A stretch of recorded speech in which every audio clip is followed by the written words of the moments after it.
하나님께서 지금 이 나라를 새로운 지경으로 새로운 상황 가운데로 인도하고 계십니다. 지난 8월 15일 날 혹시 광화문 나가셨던 분 계신가요? 광화문 나가셨던 분 여기는 안 계신데, 광화문에서 사실은 지금 지금 정확하게는 인원을 할 수는 없지만 비도 왔고 막 우산이 펼쳐져서 이렇게 많은 사람들이 이제 그 운집은 정확하게 뭐 숫자가 파악이 되거나 그러진 않았지만 과거에 촛불 집회라고 하는 그 집회의 그 계산법으로 하면 한 200만 명은 모였다. 그때 100만 명이었으면 이번에 200만 명이었다. 이런 얘기가 나오는데, 상당히 많은 수의 사람들이 이제 광화문에 모여졌어요. 근데 이번에 그 광화문에 모여진 것이 하나님께서 이 나라에 대한 그 일을 그냥 이제 우리의 그 혈기, 우리의 어떤 그 인간적인 분을 바란다고 해서 이것이 바로잡혀지는 것이 아니죠. 분명히 그 과거의 그 탄핵은 잘못된 거짓된 그 참소로서 이루어졌습니다. 그렇지만 그렇다고 해서 그것을 우리의 분으로, 우리의 혈기로 그를 대항한다고 해서 그것이 바로잡혀지는 것은 아닙니다. 이 나라 가운데 사실 교회가 먼저 죄악을 범했고, 그리고 과거의 정권 가운데서도 사실 그 하나님 앞에 바로 서지 못했기 때문에 허용된 면들이 있죠. 그래서 그것을 바로잡는 것은 사실 근본적인 것으로 돌아가야 되는데, 그것이 바로 이 나라가 하나님 앞에 바로 서야 되는 것인데, 70여 년 전에 하나님께서 이 나라를 세우실 때 하나님께서는 정말 흑암 가운데 빛을 비춰주셔서 하나님께서 이 나라가 자유민주주의, 하나님을 경외하는 나라로서 세워지게 하셨어요.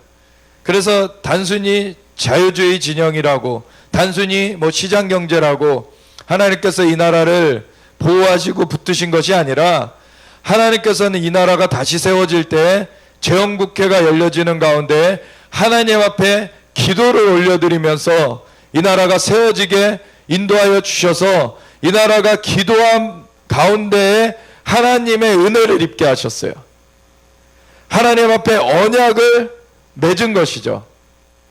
하나님께서 아브라함을 불러내셨을 때 사실 그 당시에 아브라함만 부르셨을까? 저는 그런 생각을 해봐요. 하나님께서 아브라함을 또한 선택해서 부르신 면이 있는데, 하나님께서는 여러 사람들을 사실은 부르셨을 거라고 봅니다. 근데 그것에 응답하였던 그 자가 아브라함이었던 것이죠. 아브라함이 꿈에 찾아온 하나님의 그 부르심을 그대로 순종했어요. 하나님께서 너희 본토 친척 아비집을 떠나 내가 내게 지시할 땅으로 가라. 지시한이 아니라 지시할 땅이라는 것이죠. 갈 바를 알지 못하고 떠났다고 했어요. 그 본토 친척 아비집을 떠나는 것이, 그것은 모든 상황이 갖춰져 있고 자기가 편안하게 살 수 있는 그런 환경을 떠난다는 것이 사실 쉬운 일이 아닙니다. 근데 하나님께서 그 본토 친척 아비집을 떠나서 내가 내게 지시할 땅으로 가라고 부르셨을 때 아브라함은 그것을 순종해서 발걸음을 띄었어요. 그 순종한 사람이 아브라함이었고, 아브라함을 순종의 길을 인도하셔서 마지막에는 독자 이삭까지도 바칠 수 있는 그 순종의 자리까지 인도해 내셨습니다. 그랬을 때 그 독자를 바치는 그것을 하나님 보시고서는 이제야 내가 하나님을 경외하는 줄 알았다라고 인정을 하시면서 너의 후손 가운데서 그 씨를 내어서, 그것은 메시아가 오시겠다고 하신 것이죠. 그 씨를 내어서 내가 그 씨로 말미암아 대적의 성문을 차지하게 할 것이다. 그 후손으로 말미암아 천하 만민이 복을 누리게 할 것이다. 하나님께서 그 순종의 발걸음을 인도하여서 독자까지도 내어놓는 그 순종의 자리까지 나온 아브라함을 통하여서 이제 너의 씨로 말미암아 메시아를 보내겠다고 하신 거예요. 하나님께서는 그 아브라함을 인도하실 때 세겜에서 제단을 쌓고 하나님 앞에 제사를, 그 예배를 올려드리게 하시면서 하나님은 언약을 세우셨어요.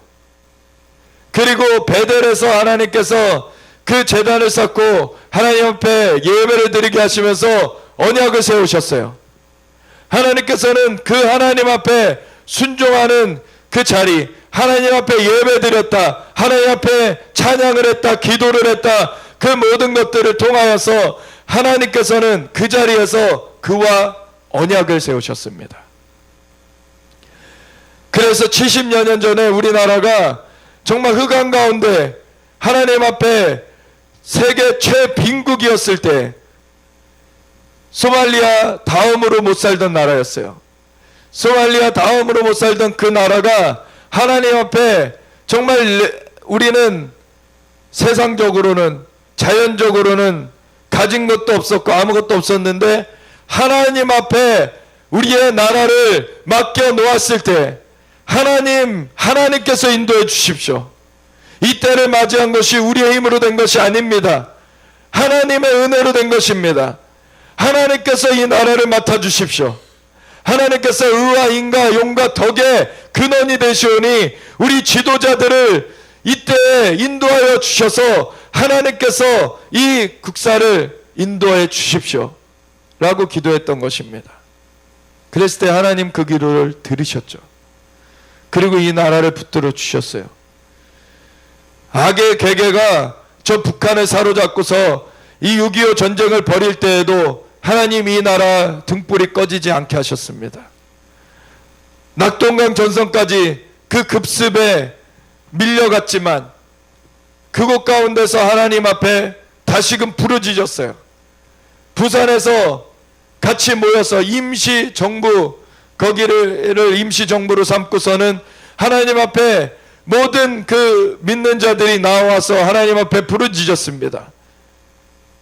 하나님 앞에 이 나라 살려달라고, 하나님께서 붙들어달라고 기도하였을 때 연합군이 와서 인천 상륙작전을 감행함으로 그 적의 허리를 끊고 다시 반격으로 이 나라 살아나게 하셨어요.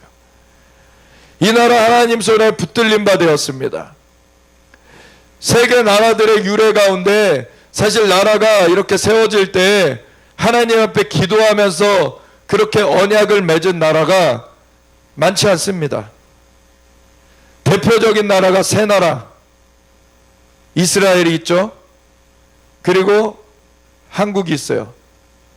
또 한 나라가 미국입니다. 이 세 나라가 하나님 앞에 언약을 맺으면서 세워진 나라예요. 하나님께서는 이스라엘은 하나님이 아브라함을 부르셔서 시작하셨죠. 아예 언약의 그 백성으로서, 언약의 민족으로서 그 나라를 아예 세우셨어요. 디자인하셔서 세우셨어요. 그런데 미국이나 한국은 나중에 세워졌습니다. 근데 그 역사를 아는 그러한 사람들이 하나님 앞에 이 나라가 세워질 때 그 언약의 줄기 가운데 우리가 함께 세워질 수 있도록 기도로 올려드렸어요. 그래서 미국이 하나님 앞에 그렇게 부강함을 입게 되었죠. 그래서 미국을 통하여서 자유세계가 그렇게 보호가 되게끔 하나님은 미국을 일으키셨어요. 하나님께서 미국을 기름 부으셨고 하나님께서 세우셨습니다. 그리고 그 이후에 일어난 한국이 하나님 앞에 새롭게 그 재건이 될 때 하나님 앞에 기도를 올려드리면서 이 나라가 시작되게 하셨습니다. 이 나라 가운데 언약이 심겨져 있어요. 아멘. 마귀는 이것을 깨트리려고 부단히 노력합니다. 이스라엘이 언약의 백성인 것을 깨트리려고 마귀가 이스라엘을 범죄케 해가지고 심판받아서 멸절되게 하게끔 하려고 얼마나 노력했는지 몰라요, 마귀가. 그러면은 그 언약의 씨, 그 예수님이 오시는 것을 끊어버릴 수 있죠. 마귀는 하나님을 직접 대항할 수가 없어요. 상대가 안 되죠. 그러니까 어떻게 합니까? 이 땅에서 언약의 파트너를 공격하는 거예요. 언약의 파트너를 통해서 하나님은 하나님의 일을 이루십니다. 그래서 아모스서 3장 7절에 내가 내 종 선지자에게 비밀을 보이지 않고는 행함이 없다고 하신 거예요. 하나님께서는 하나님의 파트너를 부르시고 그 자에게 할 일을 일러주시고 그 일을 그로 말미암아 수종케 함으로 말미암아 그 일을 이루세요. 아브라함을 그래서 부르신 것입니다. 하나님 전지전능하신데 하루 만에 모든 걸 바꾸실 수 있잖아요. 근데 이거는 능력의 문제가 아니라 하나님의 언약의 문제입니다. 하나님께서는 이 땅 가운데 만물, 자연계를 다 만드시고서는 인간을 만들어 놓으시고서는 이 땅의 권세를 인간에게 맡겨 놓으셨기 때문에 이 언약에 충실하신 하나님이 그것을 온전하게 회복하시길 원하시는 거예요. 인간이 범죄한 걸 그래서 두 번째 아담으로 자신의 아들을 보내셔서 다시 되찾으시는 것입니다. 하나님은 능력으로는 모든 것을 하루 만에 바꿔버릴 수 있어요. 그래서 하루 만에 바꿔버린다는 것이 무슨 말입니까? 언약을 깨트린 인간을 심판하셔야 되는 거예요. 인간을 하나님의 공의로 쓸어버리셔야 되는 일이에요. 하루 만에 바꿔버리시는 일은 그 모든 하나님의 그 질서를 어긋난 것들을 심판해 버리셔야 되는 일이에요. 근데 하나님은 인간을 건지시길 원하시는 거예요. 살리시길 원하시는 거예요. 그 언약에 충실하신 하나님이 그래서 인간을 다시 살리시기 위해서 자신의 아들을 내어주신 것입니다. 그같이 이스라엘을 언약의 백성을 삼으셨지만 그들이 그릇된 길로 마귀의 꼬임에 넘어가서 갈 때에도 하나님은 이스라엘을 멸절시킴으로 끝내버리시기 원하신 것이 아니라 이스라엘을 회복하시길 원하신 것입니다. 그래서 이스라엘을 회복하시면서 하나님의 나라를 그 땅 가운데 이루시길 원하신 거예요. 그리고 이스라엘 가운데 메시아를 보내주신 것입니다. 그와 같이 이스라엘의 예를 통하여서 그 이후에 일어나는 나라들이 예수님을 영접하고서는 나아갈 때 자신들의 나라가 그와 같이 되어지기를 갈망하였죠. 하나님 앞에 언약의 나라로 서기를 갈망했어요. 그런데 마귀는 그거를 잘못 이해하게 만들어가지고 이스라엘은 끊어지고 우리가 이제 언약의 그 백성들이다라고 하는 대체 신학을 또 그 가운데 트랩을, 그 덫을 놓아놨죠. 그것을 우리는 피해야 됩니다. 그것을 우리는 받아들이면 안 되죠. 하나님께서는 언약에 신실하신 하나님이십니다. 하나님께서 인간한테 이 땅을 맡겨주신 것에 신실하세요. 그래서 이 땅이 사실 그 언약에 신실하시기 때문에 이 땅이 인간이 범죄했을 때 파괴된 거예요. 하나님께서는 그 파괴된 것을 하루 만에도 복구하실 수 있지만 그러려면 언약의 파괴자인 그 인간을 징벌하셔야 되죠. 인간을 없애버리셔야 돼요. 그거를 하나님은 원치 않으셨고 하나님은 인간을 사랑하사 인간을 살리시는 길을 주셨죠. 여자의 후손이 마귀의 머리를 깨트려 버릴 것이다. 그것을 하나님께서 솔루션을 주셨고 그 일을 이루셨어요. 그래서 하나님의 나라를 이루시는 일, 그것을 회복해내시는 일, 그를 인간을 멸하심으로 하시는 것이 아니라 인간을 함께 그 길로 붙들어내시는 것이죠. 그래서 우리가 주님의 파트너 되어서 주님의 그 손길 가운데 함께 나아가는 자들로서 우리가 주님의 마음을 깨닫고 서는 자들이 되어져야 되는데, 그러한 사람들을 곳곳에서 하나님이 일으켜 오신 가운데 청교도들이 일어났었죠. 청교도들이 신학의 그런 핍박을 피해서 미국 땅으로 건너갔죠. 그때 아메리카 대륙으로 건너갔습니다. 아메리카 대륙을 발견한 사람이 콜럼버스라고 알고 계시죠? 콜럼버스도 유대인이었습니다. 하나님께서 하나님의 역사를 다 디자인해서 그렇게 피할 길을 주시고 인도를 하셨어요. 근데 사람들이 기계적으로 하나님께서 조종하시는 게 아니라 사람들의 자유의지를 주셨기 때문에 순종과 불순종이 그 앞에 놓여 있죠. 하나님께서는 길을 열어서 순종하면 축복받는 길을, 그 신명기 28장의 말씀처럼 순종으로서 복을 받는 길을 계속해서 열어주셨어요. 근데 불순종하면은 그것을 받을 수가 없는 것이죠. 불순종한 가운데서는 저주의 길로 갈 수뿐이 없어요. 하나님은 항상 사람들을 순종의 축복의 길로 인도하시길 원하셨습니다. 그래서 그 피할 길들을 다 내주셨어요. 어떠한 상황 가운데서도. 그래서 순종하면은 구원을 얻고 하나님의 축복을 누리는 길을 항상 열어놓으셨습니다. 그것을 예수님으로 말미암아 활짝 열어놓으시고, 이제는 누구든지 예수님을 믿으면은 그 죄가 사함을 받고 성령님의 임하신 가운데 축복을 받게 하셨어요. 그래서 예수님을 믿는 자들이 예루살렘으로부터 시작해서 온 유대와 사마리아 땅끝까지 일어나게 되었죠. 그런 가운데 예루살렘으로부터 땅끝에 이르는 이 한국 땅에도 복음이 들어왔어요. 복음이 130여 년 전에 들어왔을 때 이 나라는 정말 어두웠습니다. 정말 미개한 나라였어요. 신분제도가 있어서 같은 사람들을 정말로 그 노예로 삼는 정도가 어느 정도였냐면, 완전히 그 사람을 사람 취급 안 하는, 그냥 물건 취급하는, 맘대로 사고 팔고, 그리고 그 노예는 물건처럼 자기 멋대로 다룰 수 있는 그러한 존재로서 취급을 했죠. 그렇다고 그 양반들은 그러면은 인간답게 살았냐?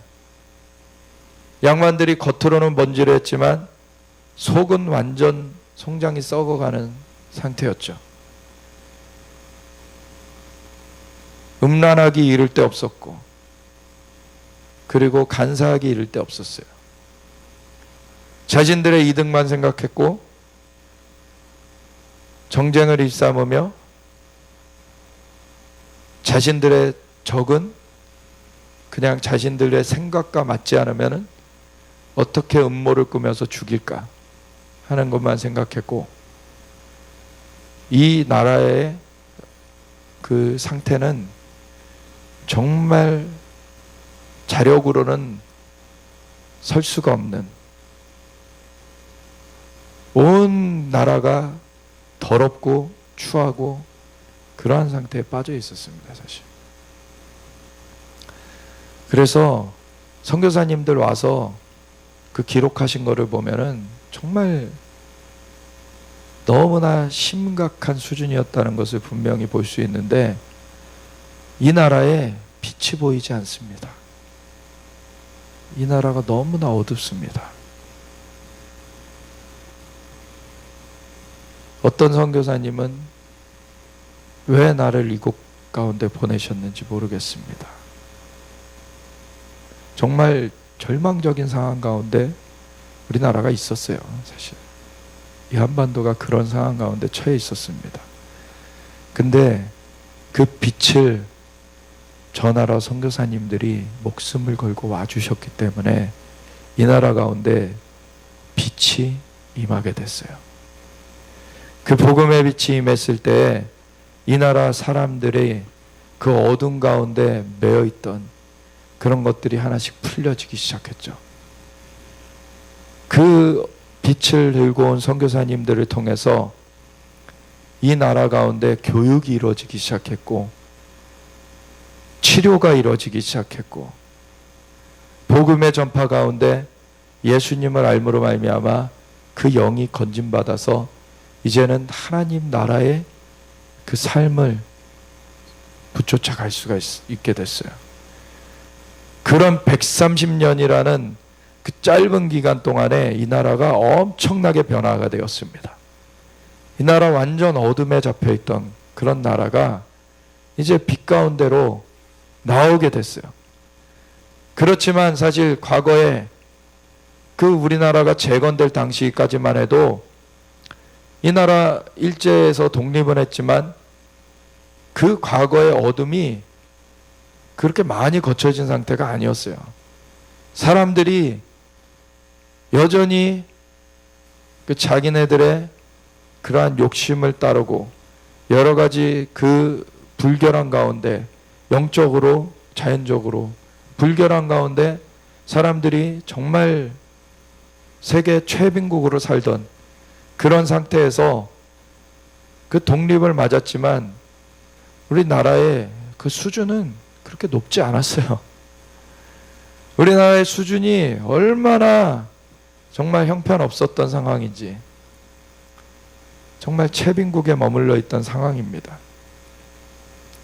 그런 상태에서 그 믿는 자들을 규합해서, 먼저는 믿는 자들이 너무나 적으니까 믿는 자들을, 특별히 믿는 자들이 한 20만 명 정도가 되었지만 믿는 자들이 거의 대부분 과거의 천민 출신들이에요. 그 양반이라고 할 수 있는 사람들 중에는 믿는 자들이 거의 없었던 상황입니다. 그런 상태에서 이승만 초대 대통령이 그 예수님을 영접하고서는 전도함으로 나라를 세우기 시작하셨어요. 이분의 마음속에는 이 나라가 새로워지는 것은 백성이 새로워져야 되는데, 백성이 새로워지는 건 예수님 믿고 변화되는 길뿐이 없다는 것을 분명히 알았던 거예요. 자기가 그것을 확실하게 경험하고 나니까 이제는 이 길뿐이 다른 길이 없다는 것을 알았어요. 그러니까 그 감옥에 같이 갇혀져 있던 그 사람들에게 복음 전파했고, 나중에 풀려났을 때 그 사람들이 이 나라 재건의 기둥과 같은 사람들이 되었던 것이죠. 그러니까 이 나라 재건되어서 처음 그 재헌국회를 열 때, 사실 이 나라도 독립은 얻었지만 그 미소 공동위원회가 사실 이 나라를 이 정부로 세워주길 원치 않았었어요. 그럴 만한 능력이 있다라고 판단하지 않았기 때문에. 그리고 그 마귀가 그 배후에서 그 소련을 통하여서, 공산주의를 통하여서 이 괴계를 펼치는 가운데 이 남쪽에는 박헌영이라고 하는 그런 인물이 자기가 김구와 이승만의 그 지시를 받고서 지금 나라 세우러 들어왔다라고 사기치면서 공산당, 그 남로당에 다 가입시켰어요, 사람들을. 인구의 78%가 공산주의에 그렇게 잡혀 있었을 때였습니다. 그러한 때 이승만 초대 대통령이 귀국을 하셔서 그것을, 허구를 깨트려 버리고 이 땅을 잡기 시작하셨는데, 하나님의 나라로 이 나라를 세우기 위해서 많은 그 애를 쓴 끝에, 정말 그때 당시에 그 여인들, 그 모윤숙이나 이런 분들을 유엔에 파견을 해가지고, 세계 2차 대전 이후에 유엔이 생겼거든요. 유엔은 그 전에 리그 오브 네이션이라는 그 기구가 세계 1차 대전 이후에 생겨져 있었지만 유엔은 세계 2차 대전 이후에 생겨났어요. 그 리그 오브 네이션의 그런 그 더 큰 범주로 이제 유엔이 생겨나게 됐는데, 그 유엔에 그때 파견을 해가지고 우리나라 독립 선거를 할 수 있도록 그거를 이뤄냅니다. 우리나라가 그래서 선거를 해가지고 그 지도자들이 세워지면은 이 나라가 세워지게 이렇게 승인이 됩니다. 근데 그것을 엄청나게 방해를 한 거예요, 박헌영이. 그래가지고 일어난 것이 제주 4.3. 제주 4.3이 사실 안타까운 일이에요. 우리나라 백성이 죽은 것이 너무 안타까운 일이지만 실상이 뭐냐면 그 공산주의 공작 가운데 이 나라가 독립국가로 이 합법적인 선거를 통해서 이루어지는 것을 방해한 그러한 그 일이었던 것을 알아야 돼요. 그러한 것들이 사실 먼저는 대구 폭동이 있었고 여러 가지 그런 것 가운데 이 나라가 원래는 이 한반도 전체가 이 선거를 통해서 나라를 세우기로 되어 있었는데, 그러한 공산주의자들이 폭동을 일으키면서 그렇게 하니까 그러면 남한의 절반만이라도, 그러니까 한반도의 절반 남한만이라도 단독 선거를 해서 나라를 세울 수 있도록 추가적인 승인이 나요. 그래서 그걸 승인을 받아서 이렇게 선거를 치르게 되는데, 그때 남한도 선거 치르는 것에 반발해서 일어났던 것이 4.3 폭동이었습니다. 원래는 그 북한까지 합쳐서 이 전체를 300개 선거구로 해서 300명의 국회의원을 세우려던 것이 원래 목표였어요. 근데 북한 지역이 이제 잘려나가니까 남한 지역에서 200개 선거구를 해가지고 200명의 그 국회의원을 세우려고 그랬어요. 근데 제주 4.3 사건이 나가지고 반란이 일어나니까 제주에 할당되었던 2개 의석이 선출이 되지 못해요. 그래서 나머지 198개 의석으로 시작을 하게 된 겁니다. 이게 합법적인 선거였어요. 그런데 그것을 불법적으로 막아선 것이 그 공산주의자들이었습니다. 그리고서 그것을 나중에 민주화 운동이라고 둔갑을 시켜버렸어요. 아니, 왕정시대 가운데 완전 그 어둠 가운데 살던 백성이 이제 자유 민주 선거를 하게 되었고 이제 독립하여서 나라를 이루게 되었는데, 그거를 다시 어둠 가운데로 끌고 들어가려고 그랬던 것이 이 공산주의 세력입니다. 지금도 마찬가지예요. 민주화 세력으로서 둔갑해 있지만 이 공산주의 세력이 어둠 가운데로 몰고 가기 원해요. 이 70년 전에 남북이 그렇게 나눠서 세워진 결과가 오늘날에 버젓이 보여지고 있는데, 북한은 어떤 지금 상황이 되어 있습니까? 생지옥이 되어 있어요. 근데 그것을 추종하면서 그걸 같이 가겠다고 하고 있는 사람들이 지금 권력을 잡고 있습니다. 그런 가운데 그 북한의 그 못 먹고 못 사는, 정말 그 배고픔을 피해서 탈북한 그 자들 중에서 지금 모녀가 이 땅 가운데 굶어 죽었죠. 이런 일이 이 정부 가운데 벌어졌어요. 이 70년에 그 결실이 어떻게 나왔는지가 버젓이 보여지고 있는데, 그거를 저 북한 가운데 이 남한을 갖다 바치려고 하고 있어요. 이거는 끌어내려야 되는 사람입니다. 끌어내려야 되는 세력이에요. 그 과거에 박헌영이 했던 일을 그대로 하고 있는 세력입니다. 그 박헌영의 그러한 일을 추종했던 자가 신영복이라는 자고, 그 신영복을 가장 존경한다고 한 자가 지금의 대통령이 되어 있어요. 그 배후에 또 조국이라고 법무장관 하려고 하는 사람이 사실 아합 배후의 이세벨과 같은 그런 역할을 하는 자가 조국입니다. 그래서 이거는 그냥 사람이 좀 실수하는 그런 얘기가 아니에요.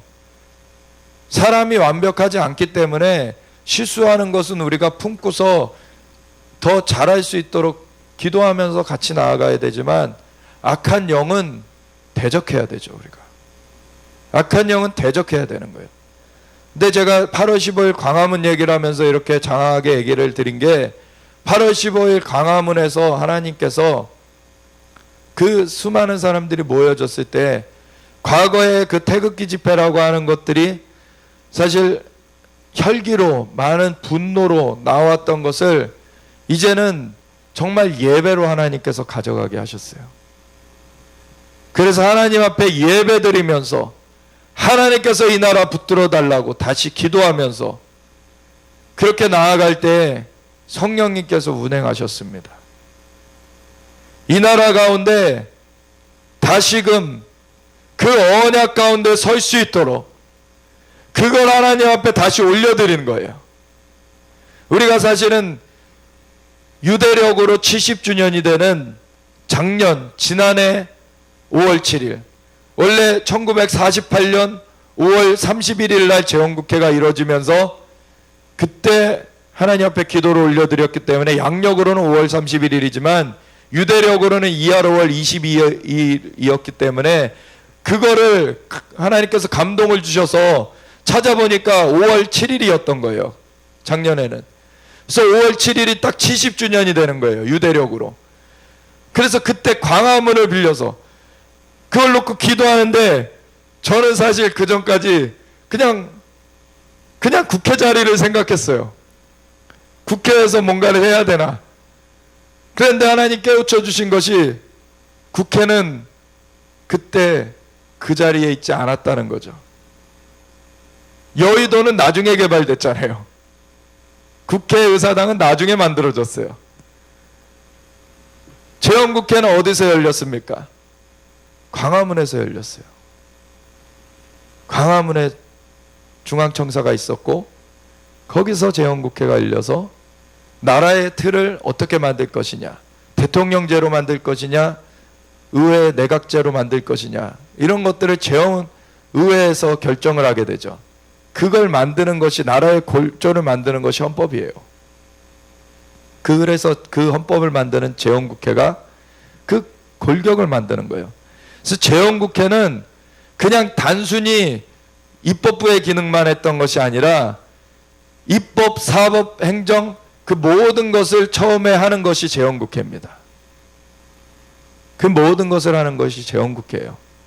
근데 그 나중에 상권 분립을 하겠다 이런 것들이 헌법으로 정해지는 것이죠.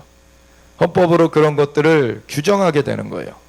우리는 무슨 자유주의 시장경제 체제를 우리가 하겠다, 이런 국가의 틀을 어떻게 만들겠다라는 것이 헌법에 담기게 되는 것이죠. 그 재헌국회가 광화문에서 이루어졌는데, 그 헌법을 만들면서 나라의 구조를 만들면서 하나님 앞에 기도하면서 시작한 거예요. 그러니까 이 나라 하나님이 세우시도록 의탁한 것입니다. 이게 얼마나 큰 축복인지 몰라요. 이 나라 그런 은혜를 입었습니다. 근데 제가 2013년도에 어느 날 잠에서 깼을 때 하나님께서 이 땅에 반역의 풀어져 있다. 그 반역의 영을 깨트리려면 이승만 초대 대통령에 대해서 바로 알리는 것이 필요하다. 딱 그러시는 거예요. 저는 사실 역사 공부를 잘 안 했거든요. 역사를 잘 몰라요. 그런 사람한테 하나님이 대뜸 말씀하시는데, 저는 이승만 초대 대통령이 그냥 부정선거하고 쫓겨나신 분 그렇게만 알고 있었어요. 그 말씀을 듣고 자료를 찾아보기 시작하다가 이호 목사님의 하나님의 기적 대한민국 건국이라는 강의를 듣게 되었는데, 와, 하나님께서 이 이승만 초대 대통령을 통해서 엄청난 역사를 하셨구나. 이 땅 가운데 완전 그라운드를 바꿔버리셨구나. 하나님이 놀라운 놀랍게 역사하셨구나, 그걸 알게 된 거예요. 그래서 미국 사람들 중에서는 이승만 초대 대통령을 그 워싱턴과 링컨을 합친 것보다도 위대하다라고 말하는 사람들도 있어요. 왜 그렇습니까? 미국은 그걸 할 수 있는 국력이 어느 정도 있을 때에 그러한 일들이 이루어졌어요. 근데 한국은요, 아무것도 내세울 것 없을 때에 그 변화를 이뤄냈어요. 이건 엄청난 역사입니다. 이승만 초대 대통령에게 그 지혜를 주시고 계시를 주셔서 하나님께서 그 일을 이뤄내신 거예요. 하나님께서는 그종 선지자에게 그 비밀을 보이지 않고는 행하심이 없다고, 그 비밀을 보여주시고 그 하나님의 역사를 이뤄 가셨던 것입니다. 하나님 앞에 감사를 올려드려야 될 내용이에요. 하나님 앞에 은혜를 찬양해야 되는 내용들이에요. 근데 이후의 세대들 가운데 공산주의자들의 그러한 괴계 가운데 어떠한 것들이 일어났습니까? 이승만은 지워버려야 될 역사, 이승만은 없어져야 될 역사, 그리고 대한민국은 태어나지 말았어야 될 그러한 나라. 왜 그렇습니까? 이들이 뭐 때문에 이렇게 얘기하는 거예요? 6.25 전쟁으로 김일성이 이 나라를 다 차지하려고 했는데 이승만이 막았었다는 거죠. 그러면은 이 한반도 전체가 지금의 북한 꼴이 되는 거예요. 이 어둠에서 하나님은 이승만 초대 대통령을 세우셔가지고 막아내셨어요. 이건 감사의 제목입니다. 근데 그것을 거꾸로 반역하면서 나오는 무리들이 이 민주화 운동을 가장하고 나왔어요. 그래서 이 나라를 반역의 영으로 그렇게 덮었습니다. 그랬을 때 그 다음 세대들이 그 반역의 물이 들어서 나오게 됐어요. 수많은 그런 사람들이 이러한 것에 물들게 됐습니다. 저도 대학 다닐 때 저는 뭐가 뭔지 모르고 사실 노래패라는 곳에 들어갔었어요. 노래패라는 곳이 뭔지 아십니까? 노래패, 풍물패 다 저희 운동하는 그런 데요. 그런 데가 소위 자기네들은 깨어있다라고 막 그렇게 교만을 떨어요. 깨어있다는 것이 무엇입니까? 그거는 바벨탑 쌓는 거예요. 바벨탑 쌓으면서 하나님을 대적하는 일들이에요. 그거는 하나님께서 존귀하게 만들어 놓으신 인간을 하나님께서 그 하나님의 형상과 모양대로 지으셨기 때문에 존귀한 거지, 인간이 사실은 스스로 내세울 것이 아니거든요.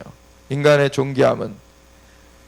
근데 이 거짓된 인권은 뭘 얘기합니까? 자기네들이 원하는 대로 하는 것이 인권이라는 거예요. 하나님의 존귀한 형상과 모양대로 지음받았기 때문에 인간은 존귀한 거지, 인간이 범죄할 때는 그 존귀함을 잃어버리는 것입니다. 인간이 죄악된 삶을 살 때는 그 존귀함을 벗어버리는 거예요. 근데 마귀는 죽이고 빼앗고 멸하는 자잖아요. 그러니까 이 존귀함을 빼앗길 원해요. 이 존귀함을 깨트려 버리길 원해요. 그래서 범죄하게 만드는 것이죠. 그래서 자기의 수하에 두길 원해요. 이 마귀의 소리를 하는 것이 공산주의입니다. 하나님 없는 유토피아를 꾸미겠다. 바벨탑이에요. 하나님을 대적해요. 마지막 날에 적그리스도가 뭐라 그럽니까? 하나님과 모든 그 신들을 대항해서 그가 자기가 그 주권자라고 하면서 나온다 그러죠. 하나님께서 유일한 창조주시죠. 하나님께서 인간을 만드셨어요. 하나님께서 하나님의 형상과 모양대로 만들어 주셨기 때문에 인간은 존귀한 거지, 그것을 벗어나게 되면 그 존귀함을 잃어버리게 되는 것입니다. 그걸 다시 되찾게 해주시기 위해서 예수님이 오셨어요. 하나님의 아들의 형상대로 우리를 다시 회복하시길 원하십니다. 그래서 그 길을 열어주셨는데, 그래서 예수님을 구세주 주님을 영접하는 자들은 죄사함을 받게 되고 주님의 형상대로 돌아갈 수 있도록 성령님께서 임하셔서 거듭나게 하시고 함께 거하시면서 인도해 주고 계세요. 그거가 아니면은 그 하나님께서 원래 창조하실 때부터 부여하신 그 존귀함을 회복하지 못합니다. 그러니까 진짜 인권은 하나님의 형상과 모양을 회복하는 거예요. 근데 마귀는 그것을 깨트리려고 하죠. 이 공산주의자들이 자꾸 그 반역의 일들을 해요. 그리고 인간 자체를 그냥 물질의 존재로 그렇게 판단을 해요. 공산주의자들은 유물사상이죠. 그 물질, 보이는 것만 다다. 보이는 것이 다다. 그래서 보이는 것으로 사람들을 판단하고 계급을 나누는 거예요. 결국에는 계급사회고, 그리고 물질 사관이기 때문에 그 물질에 불과한 인간을, 그 낮은 그러한 사람들은 얼마든지 죽여도 된다는 그러한 생각을 하는 게 공산주의 사상이에요. 그러니까 모태똑 때 수천만 명이 학살당하고 스탈린 때 수천만 명이 학살당하고 그런 것입니다. 김일성이 수백만 명을 죽였죠. 이러한 것들이 그 악마적인 공산주의 사상 가운데 나오는 거예요. 그것을 이 땅 가운데 막 퍼뜨려 간 거예요. 그 반역의 영이. 그 하나님이 이 반역의 영이 풀어져 있다. 그것을 깨트리려면 이승만 초대 대통령에 대해서 바로 알리는 것이 필요하다. 저는 그 얘기가 뭔지를 몰랐죠. 나중에 알고 보니까 그런 일들이 있었더라고요. 얼마나 이 땅을 놓고서는 이게 싸움이 치열하게 벌어지는지 몰라요. 마귀는 죽이고 빼앗고 멸하길 원해요. 이 나라를 자기의 수준 가운데 어둠으로 끌어가길 원해요. 그런데 하나님은 이 나라로 생명을 얻게 하시고 더 풍성히 얻게 하시길 원하십니다. 아멘. 우리는 이 싸움을 싸울 줄 알아야 돼요. 이승만 초대 대통령은 그냥 얌전하게, 그냥 고상하게 그것을 행했던 것이 아닙니다. 정말 다윗과 같이 용사로서 행하셨어요. 그래서 진짜 공산주의자들과 싸웠습니다. 그래서 이 나라를 지켜낸 거예요. 8월 15일에 이것이 다시 이루어졌어요. 먼저는 작년 5월 7일 날에 그 70주년을 기념하기 위해서 광화문을 빌리게 하시고 거기서 선포를 다시 하게 하셨어요. 이 나라 다시금 하나님 앞에 그 언약을 올려드리면서 나아갑니다. 그래서 70년 전에 기도했던 기도문을 그곳 가운데 다시 선포했어요. 하나님께서 이 나라 다시 붙들어 주십시오. 그 뒤에 이제 그 배경 가운데는 새 나라 국기를 거기다 넣습니다. 이스라엘, 한국, 미국. 그리고서는 우리가 미국과 함께 이스라엘을 돕는 나라로서 우리가 설 것을 선포했고, 그리고 그곳 가운데 함께 하셨던 사두 선교사님이 메시지를 전해주시고서는 마지막에 기도를 인도해 주실 때 기도를 하다가 갑자기 과거에 일본이 한국을 점령했었지만 이제는 영적으로 한국이 일본을 점령하게 될 것이다. 자기가 환상 가운데 보는 것은 한국의 평범한 가족이 일본의 땅을 밟을 때 영적인 지진이 일어나는 것이 보여진다. 지금의 반일 감정을 일으키고 물론 일본 정부가 지금 군국주의로 일어나고 있는 것은 우리가 영으로 대적하면서 싸워야 됩니다. 근데 그것을 오히려 반일 감정을 일으키면서 이렇게 할 때는 그 군국주의의 영을 더 부추겨 놓는 거예요, 지금. 이것은 여기 이쪽에 지금 권력 잡은 세력들도 그것을 부추기면서 자기네들의 그 권력을 더 취하려고 하는 그 괴계에 불과한 것입니다, 사실 지금. 그거를 피해야 되죠. 우리는 일본을 영적으로 우리가 점령할 수 있어야 돼요. 그 군국주의 영을 눌러놓으면서 우리가 일본의 영혼들이 그 어둠 가운데서 벗어나서 빛 가운데로 나올 수 있도록 우리가 그것을 이뤄낼 수 있어야 돼요. 하나님께서는 한국을 기름 붓길 원하세요. 하나님께서 기름 붓는 이유가 무엇입니까? 하나님께서는 그 어둠 가운데 있는 그 백성들을, 그 나라들을 주님의 빛 가운데로 인도하시길 원하세요. 그걸 위해서 기름 붓는 것입니다. 그래서 이사야서 61장에 주여와의 신이 내게 임하셨으니 이는 내게 기름을 부으사 가난한 자들에게 복음을 전하게 하려 하심이라. 아멘. 130여 년 전에 우리나라에 정말 그 어둠이 온 땅을 덮고 캄캄한 만민을 가린 그런 상태 가운데 빛을 들고서 선교사님들이 와주셨어요. 이 나라 외국의 그 배들을 싸우면서 몰아내고 그 외국인들을 죽였던 나라예요. 그런데 그것을 넘어서서 선교사님들이 와주셨기 때문에 이 나라가 바뀐 거예요. 일본도 그렇게 바꿔야 됩니다. 우리가 하나님 앞에 70주년을 기념하면서 기도를 다시금 올려드렸을 때 주님께서는 그걸 말씀하셨어요.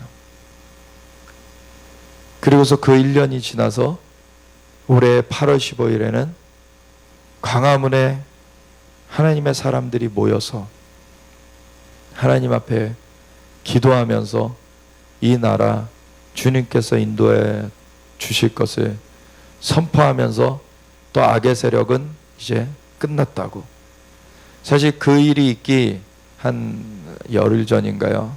한 지지난주 한 3주 됐나? 한 2주 됐나? 여기서 금요 철야를 할 때 하나님께서 이제는 이 악의 세력들을 향하여서 이 남한의 이 악한 그 정권 잡은 자와 저 북한의 악한 정권 잡은 자, 이 세력들을 향하여서 이제는 그 내어놓으라고, 이 대한민국을 내어놓으라고 선포해야 된다는 감동을 주셨어요. 그래서 모세가 바로 앞에 하나님의 명을 받아서 바로 앞에서 내 백성을 가게 하라, 내 백성을 놓아라 라고 선포하게 하셨던 것처럼 이제는 그 선포가 이루어져야 된다는 감동을 주셨는데, 그러면은 그 앞에 어떻게 가지? 어떻게 가야 되나? 라고 고민하는데 하나님이 광화문에서 선포되면 된다. 그게 8월 15일에 이번에 선포됐던 것입니다. 또 이제 10월 3일 날 또 모인다 그래요. 이제는 이것이 완전하게 끝맺음할 때까지 이것이 지금 시작된 것입니다. 이 대전환이 시작된 거예요. 그래서 하나님께서 지금 8월 13일자 여기 화면 보이시죠? 8월 13일자에는 이 김정은이 남한의 킬체인을 무력화하기 위해서 신형 무기를 연일 과시했다. 미사일 3종 개발 과학자를 103명을 승진시켰다. 이것은 미사일을 13일 날 쏜 게 아니라 그 전에 쏜 거죠. 올해 들어서 7번이 넘게 쐈어요, 미사일을. 지금 8번 쐈나요? 근데 그 바로 그 12일자 보시면은 배고픈 피에 탈북했는데 굶어 죽은 새터민 모자. 지금 이런 악한 그 영의 괴계를 깨트려 버려야 됩니다. 이제는 이 한반도 전체가 하나님의 빛 가운데 이 나라가 회복되도록 해야 돼요. 하나님께서 이제 주님의 칼을 드셨습니다. 이 땅의 백성들이 기도하며 일어나는 것으로 하나님께서 그걸 보시고서는 일어나셨어요. 사실 2년 전에 악한 자가 들어서는 걸 막아설 수도 있었지만 그건 못했죠. 우리가 그때는 우리 백성들이 합당하게 모여지지 않았어요. 그렇지만 이제는 사람들이 모여지고 있습니다. 그리고 하나님 앞에 부르짖고 있어요. 이제 하나님께서 일하십니다. 하나님께서는 함께할 자들이 일어나야 그 일을 이루시는 것이죠. 왜냐하면 언약에 신실하신 하나님이 이 땅을 사람에게 맡겨 놓으셨기 때문에 사람들이 어떻게 하는가, 이것이 연계돼서 이루어지게 돼 있어요. 이 13일자 또 기사 중에 이런 게 나왔죠. 2조 탈취한 북한 사이버 해킹의 최다 피해국이 한국이다. 이 돈 일부러 준 것이 이곳 가운데 있습니다. 이건 반역죄죠. 반역죄예요. 지난주에 보셨듯이 북한이 미사일 실험 발사하는 것 중에 러시아 기술만 지금 보여지는 것이 아니라 미국의 미사일 기술도 보여지고 있는데 그걸 누가 줬냐는 거예요. 이 반역죄들이 합당한 보응을 받게 될 것입니다. 홍콩에 그런 여러 가지 이제 그 일들이 있는데, 홍콩에 사실 지난 금요 철야를 할 때에는 홍콩을 놓고 기도해야 된다는 것을 주셨어요. 그래서 굉장히 그 큰 붉은 용이, 박성규 사장님이 본 건데, 그거는 큰 붉은 용이 엄청나게 크죠. 막 중국 땅덩어리에 비하면 홍콩은 조그맣잖아요. 그런 것처럼 그렇게 큰 붉은 용이 이 홍콩을 발로써 이제 눌러버리려고. 사실 지금 그 홍콩 가까운 선진 그 도시에 그 탱크들이, 장갑차들이 막 그 도열해 있죠. 무력 진압을 지금 할 수 있도록.